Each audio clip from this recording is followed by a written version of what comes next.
मन नारायण दोस्तों, नमस्कार। हमारे YouTube चैनल में आपका स्वागत है। पारंपरिक कहानियों में आपका स्वागत है। हम आज आपके लिए लेकर आए हैं वैशाख मास में पीपल सींचने की कहानी। अगर हमारी कहानी आप लोग को पसंद आए तो कृपया करके हमारे चैनल को सब्सक्राइब करें और कमेंट में लिख के बताएं कि हमारी कहानी कैसे लगी आप लोग को। तो आइए शुरू करते हैं। हम आप लोग के लिए जो लाए हैं कहानी। बहुत समय पहले की बात है। किसी गांव में एक ननद भाभी रहती थी।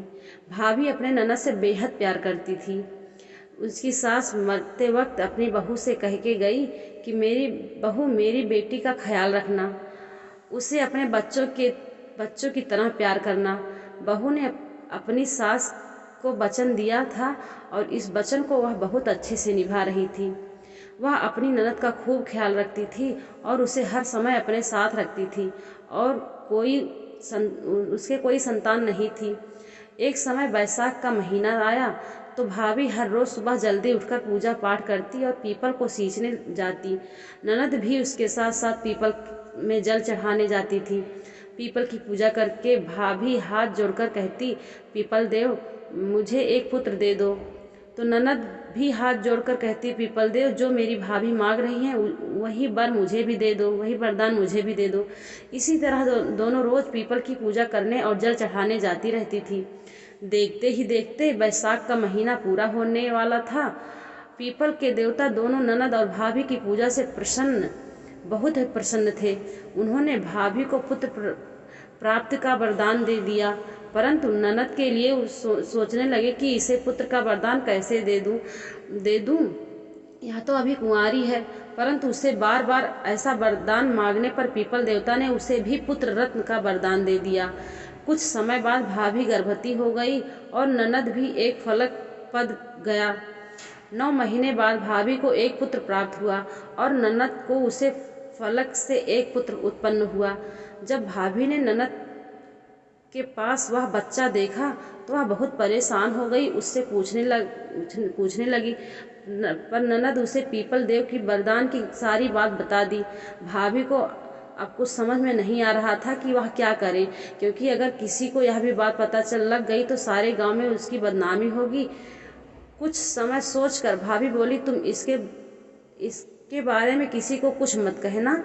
मैं सबको कह दूंगी कि मेरा जुड़वा पुत्र हुए हैं। उसने ये बात अपने पति को भी नहीं बताई।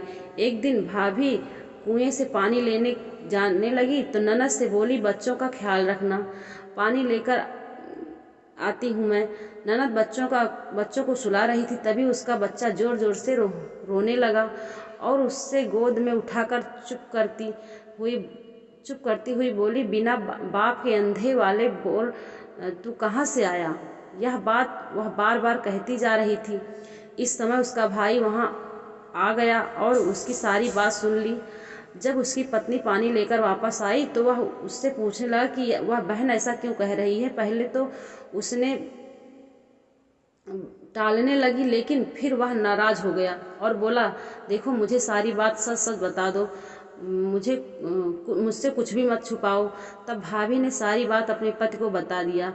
यह सुनकर भाई बहुत परेशान हो गया और कहने लगा, ये तुम क्या कर रही हो? अब हम क्या करेंगे? इस बात से मेरी बहन की बहुत बदनामी होगी, उससे कौन शादी करेगा? यह कहकर उदास मन से वो बच्चा को लेकर पीपल देव के पास गया और बोला, पीपल देव यह आपने क्या किया? मेरी बहन तो नादान थी, लेकिन आप तो जानते थे, फिर आपने उसे ऐसा वरदान क्यों दे दिया? अब यह बच्चा आप ही संभालिए। ऐसा कहकर भाई ने उस बच्चे को पीपल के चबूतरे पर रख दिया। तभी पीपल का पेड़ 2 हिस्सों में बट गया और वह बच्चा पीपल के पेड़ में समा गया। इसी के साथ पीपल के चबूतरे पर दरार पड़ गई। धीरे धीरे समय बीतता गया। एक बार भाभी ने अपने घर में हवन करवाना चाहा। सभी गांव वालों को बुलवाया। पंडित ने हवन करना शुरू कर दिया, लेकिन हवन की अग्नि जल नहीं रही थी। खूब घी डाला गया, प्रयास भी खूब किया गया, परंतु हवन अग्नि से प्रज्वलित नहीं हुई। सभी लोग चिंतित हो गए। तब कुछ बड़े बुजुर्ग बोले, ऐसा क्यों हो रहा है? कहीं तुमने किसी को माँ व्यक्ति बहन को भतीजे को भूल तो नहीं रहे हो? वह बोला, नहीं, मैं तो किसी को भी नहीं भूला हूँ, मैं तो सभी को बुलवाया हूँ। बहुत कोशिशों के बाद भी हवन की अग्नि प्रज्वलित नहीं हुई। तभी पास ही के आश्रम में एक सभी वेदों के ज्ञाता संत महात्मा को बुलवाया गया और उन्हें सारी बात बताई। तब उन्होंने अपनी आंखें बंद करी और बोले, तुमने अपने भांजे को नहीं बुलाया, इसीलिए हवन की अग्नि प्रज्वलित नहीं हो रही है। भाई बोला, मेरा तो कोई भांजा ही नहीं है। तब वह महात्मा बोले, वही भांजा जिसने तुमने पीपल को सौंप आए थे। तब भाई ने सारी बात गांव वालों को बता दी। गांव वाले बोले, इसमें तुम क्यों शर्मिंदा हो, ये तो पीपल देव का आशीर्वाद है। तभी सब लोग गांव वाले गड़े और बाजा के साथ पीपल के पास गए और प्रार्थना करके कहने लगे, पीपल देव, फिर वो बच्चा फिर से हमें दे दो। तो फिर से पीपल का पेड़ 2 हिस्सों में बट गया और पेड़ से वह बच्चा बाहर आ गया।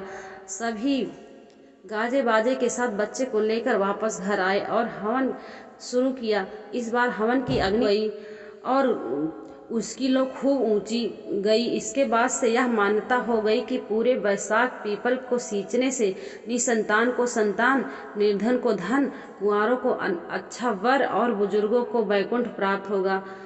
दोस्तों, अगर हमारी कहानी आप लोग को पसंद आई हो तो कृपया करके कमेंट में ज़रूर बताइएगा। नमस्कार।